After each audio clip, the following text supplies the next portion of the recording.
Bismillahirrahmanirrahim. Assalamualaikum warahmatullahi wabarakatuh.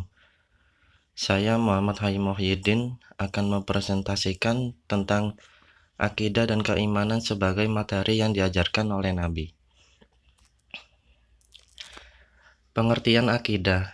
Akidah berasal dari kata akad yang berarti pengikatan. Akad berarti juga janji, ikatan, kesepakatan antara dua orang yang mengadakan perjanjian. Akidah secara definisi adalah suatu keyakinan yang mengikat hati manusia dari segala keraguan. Akidah dalam istilah umum yaitu keimanan yang mantap dan hukum yang tegas, yang tidak dicampur keraguan-raguan terhadap orang yang mengimaninya. Ini adalah akidah secara umum, tanpa memandang akidah tersebut benar atau salah. Akidah secara terminologi adalah sesuatu yang mengharuskan hati membenarkannya, membuat jiwa tenang, dan menjadi kepercayaan yang bersih dan dari kebimbangan dan keraguan. Akidah menurut syarak berarti iman kepada Allah, para malaikatnya, kitab-kitabnya, dan para rasulnya, dan kepada hari akhir, serta kepada kodok dan qadar, baik takdir yang baik maupun yang buruk.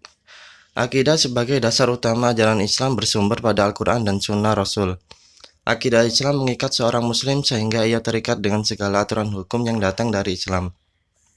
Oleh karena itu, menjadi seorang muslim berarti meyakini dan melaksanakan segala sesuatu yang diatur dalam ajaran Islam. Seluruh hidupnya didasarkan kepada ajaran Islam. Hal ini seperti yang tersebut dalam Al-Quran surat Al-Baqarah ayat 208, yaitu yang berbunyi, "Hai orang-orang yang beriman, masuklah kamu ke dalam Islam keseluruhan, dan janganlah kamu turut langkah-langkah syaitan, sesungguhnya syaitan itu musuh yang nyata bagimu." Ilmu-ilmu tentang akidah ada 4. Yang pertama, iman, yaitu sesuatu yang diyakini di dalam hati, diucapkan dengan lisan, dan diamalkan dengan anggota tubuh. Yang kedua, tauhid, artinya mengesahkan Allah, yaitu tauhidullah. Yang ketiga, usuluddin, artinya pokok-pokok agama.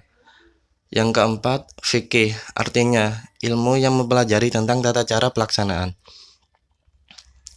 Tujuan akidah dalam Islam, untuk mengikhlaskan niat dan ibadah kepada Allah semata. Karena Dia adalah pencipta yang tidak ada sekutu baginya, maka tujuan dari ibadah haruslah diperuntukkan hanya kepadanya. Membebaskan akal dan pikiran dari kekacauan yang timbul dari kosongan hati dari akidah. Karena orang yang hatinya kosong dari akidah ini, ada kalanya kosong hatinya dari setiap akidah serta menyembah materi yang dapat diindra saja, dan ada kalanya terjatuh pada berbagai kesesatan akidah dan khurafat. Yang ketiga, ketenangan jiwa dan pikiran, tidak cemas dalam jiwa dan tidak goncang dalam pikiran. Karena akidah ini akan menghubungkan orang mukmin dengan penciptanya, lalu rela bahwa Dia sebagai Tuhan yang mengatur. Hakimnya membuat tasyri', oleh karena itu hatinya menerima takdirnya, dadanya lapang untuk menyerah lalu tidak mencari pengganti yang lain. Yang keempat, meluruskan tujuan dan perbuatan dari penyelewengan dalam beribadah kepada Allah dan bermuamalah dengan orang lain. Karena di antara dasar akidah ini adalah mengimani para rasul dengan mengikuti jalan mereka yang lurus dalam tujuan dan perbuatan.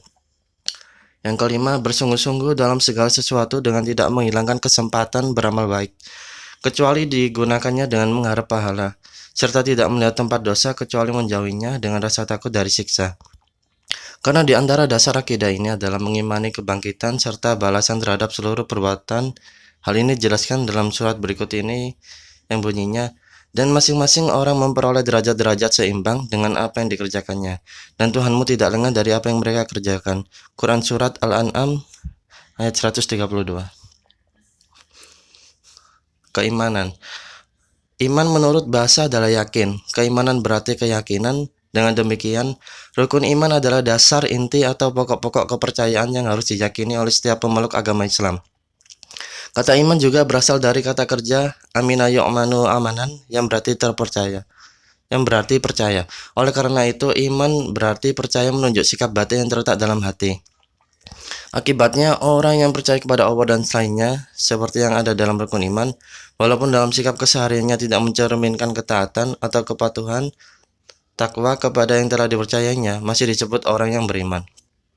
Hal itu disebabkan karena adanya keyakinan mereka bahwa yang tahu tentang urusan hati manusia adalah Allah, dan dengan membaca 2 kalimat syahadat telah menjadi Islam. Definisi iman secara istilah syar'i. Yang pertama, Al-Imam Ismail bin Muhammad At-Taimi rahimahullah berkata, iman dalam pengertian syar'i adalah suatu perkataan yang mencakup makna semua ketaatan lahir dan batin.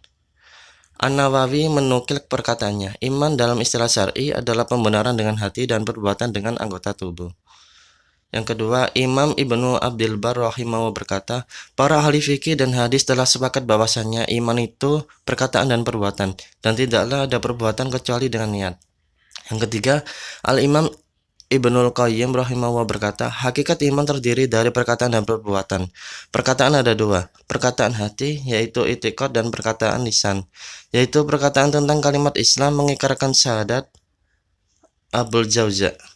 Perbuatan juga ada 2, perbuatan hati yaitu niat dan keikhlasannya, dan perbuatan anggota badan. Apabila hilang keempat hal tersebut akan hilang iman dengan kesempurnaannya, dan apabila hilang pembenaran tasdik dalam hati tidak akan bermanfaat 3 hal yang lainnya.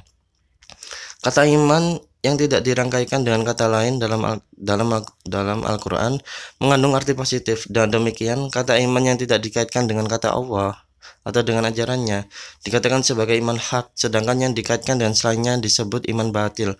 Jadi dapat disimpulkan bahwa pengertian iman adalah pembenaran dengan segala keyakinan tanpa keraguan sedikitpun mengenai yang datang dari Allah SWT dan Rasul-Nya.